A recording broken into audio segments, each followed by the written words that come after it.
It is the myth or the legend of Salah ad-Din that today we live in a world where almost everybody knows the name Salah ad-Din Saladin. What you find was that a lot of the disciples of Jilani, a lot of the students of Jilani, ended up working and advising Salah ad-Din. So what really was emerging when one talks about the Sunni revival was a very fluid movement of ideas, of thinking, of writing, of travel, and somehow it was inspiring the crusade, the fight against the Crusades. Now, whether this could have happened without the madrasas being built is an argument, because when Salah ad-Din needed people, he turned to the madrasas. When he needed legal advice, he turned to the madrasas.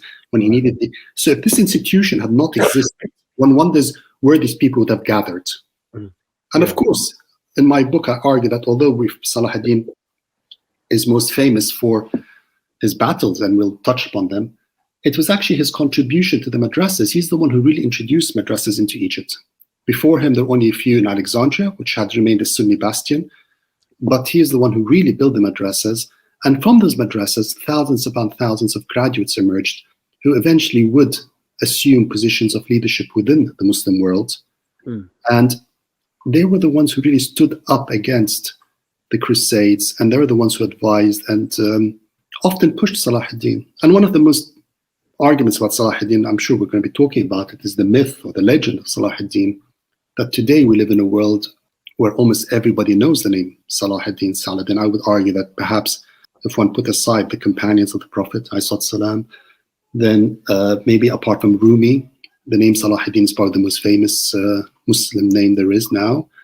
And if you ask people why Salah ad-Din is so famous, they will probably argue that. They will say, as I said earlier, that he was Kurdish and he captured Jerusalem, and then they will talk about his chivalry and his virtues, which his character, which we'll come to, because the man himself, his character, seems to have been admired universally by his friends and his enemies alike. And we'll come to just on that. But the point to make is that if you were to ask them, then name me another figure. I mean, Salah ad-Din did not capture Jerusalem single-handedly. He didn't and yet, and the people would struggle to name people who actually were with Salah ad-Din, who were his generals. And it is, in a way, a reflection of the fact that people know nobody but Salah ad-Din, which actually shows how shallow our thinking is of Salah ad-Din. What made Salah ad-Din great, and we will talk about it now, apart from his chivalry, was the age of greatness in which Salah ad-Din lived. Some great men around him. And that's why Islam managed to do what it did. But going back to the point about Salah ad-Din's virtues, they're absolutely true. When you read about them, first of all, you think this must be coming out from, 1001 Nights or the Arabian fables and so forth. He was remarkably chivalrous. He was remarkably virtuous. He had qualities which managed to unite the Muslims. And he started off with a handicap, as we know. He was a Kurd at a time when Kurds were not accepted. And for a Kurd to emerge and rise, at one point, he controlled Egypt. His power extended to Yemen. He controlled the Hijaz, which meant he had the power over Mecca and Medina. He controlled Syria, and he controlled Iraq, the northern parts of Iraq. One person. Now, how did he do it? This is one of the main discussion points on how long it took him to take it on, while at the same time, he was fighting the Crusades. Now, what is remarkable about Salah ad-Din is that he managed to do this, and he managed to unite all these Muslim lands without shedding any blood. Sorry, just want to, if I may, just read a paragraph from your book, which gives perhaps an extraordinary insight into the character of the man himself, the personal character. And it's on, excuse me, page 206, and you write the following. The fighting, however, did offer glimpses of Saladin's character. On one occasion, a number of Frankish prisoners, Frankish is another word for crusaders, a number of crusader prisoners were captured, and his younger sons asked to be allowed to kill them. But Saladin refused, lest they should acquire a taste for blood. I'm not sure what a taste of blood is. I don't want to go there, but anyway. On another occasion, and this is really touching, I think, a 3-month-old baby was stolen from the Frankish camp, and such was Saladin's reputation, the Franks advised the mother to go and plead with Saladin for they informed her he was a merciful man. This is the Crusaders informing her that Saladin was a merciful man.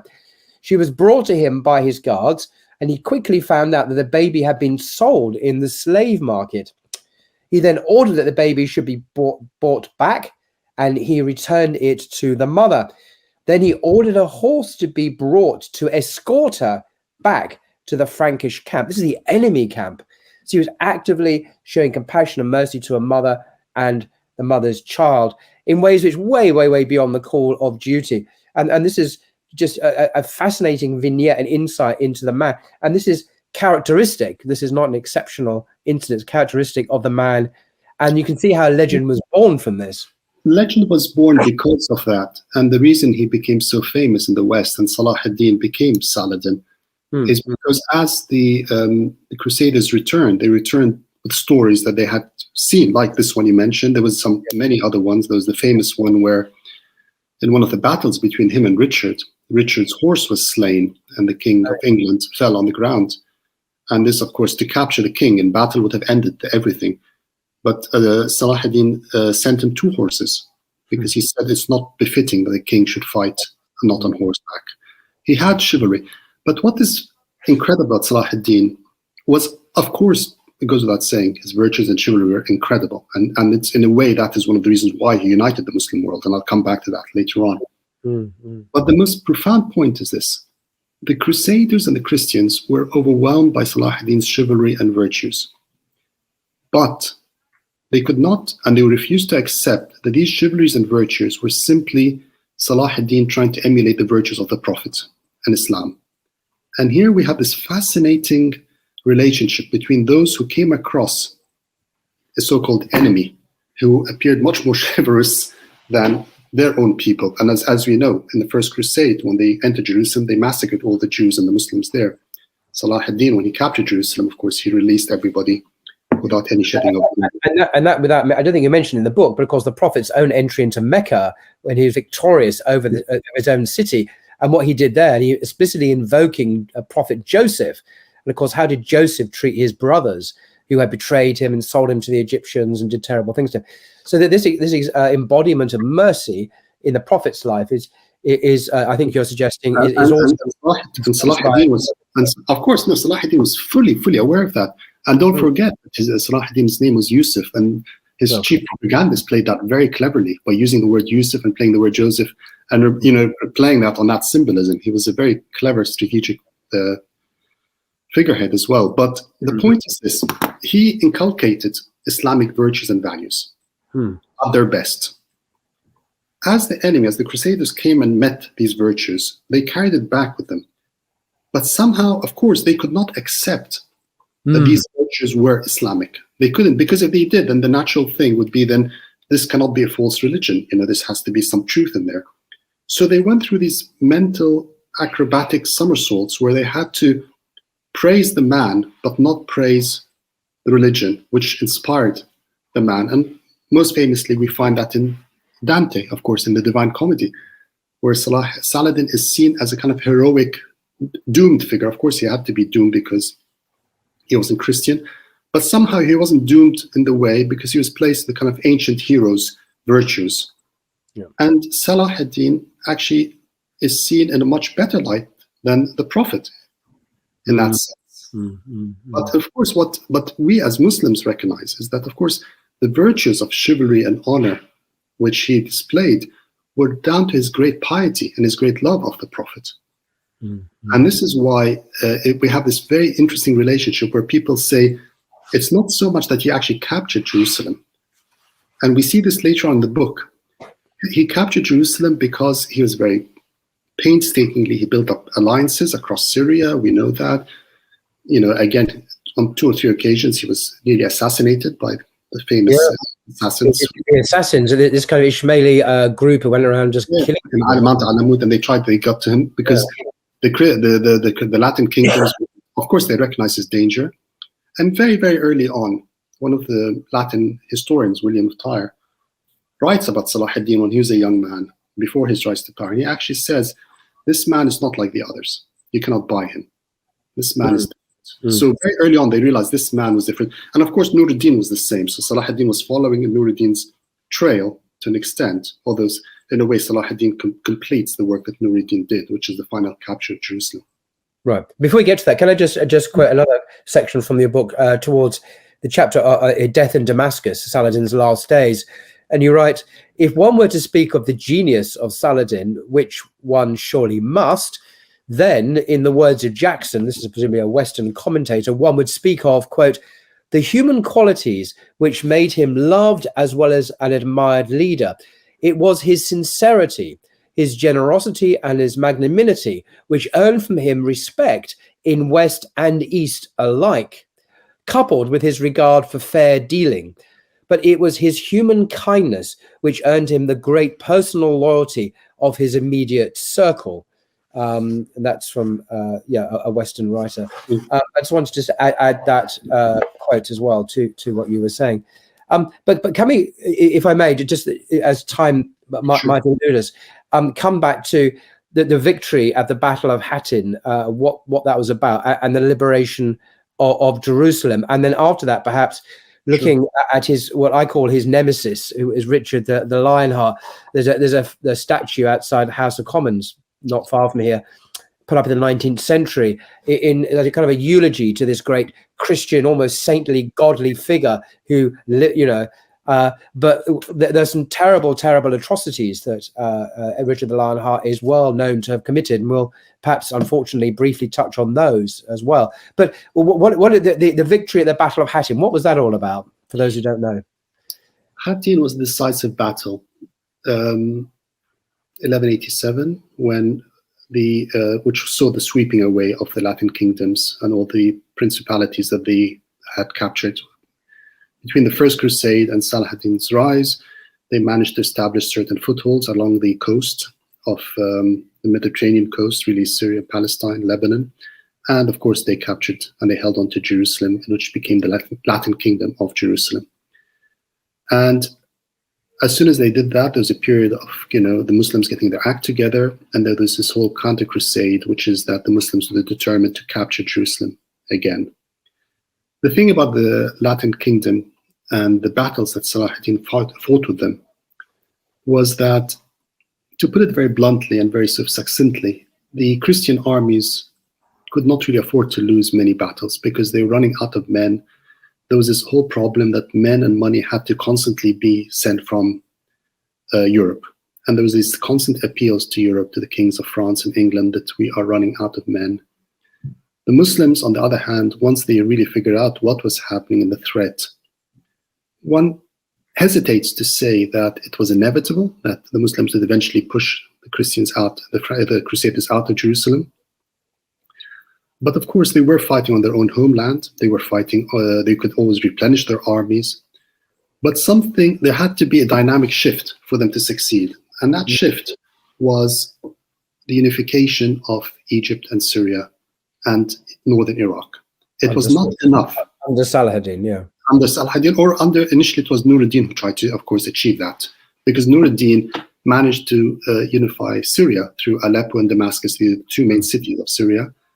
But as long as Egypt was not under their control, and that's why there were so many battles fought by the people like King Amalric of Jerusalem and so forth in order to break. And that's why a lot of the Crusades aimed at Egypt, because they realized they had to break that pincer movement. They could not allow Egypt to become part of Syria.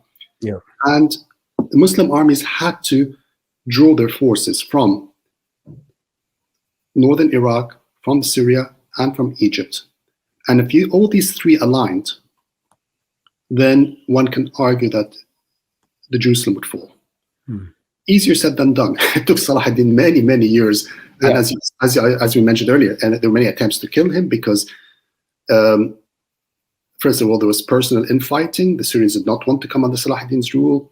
They used to call him he was a Kurdish, Nur-ad-Din was Turkish, he was Kurdish.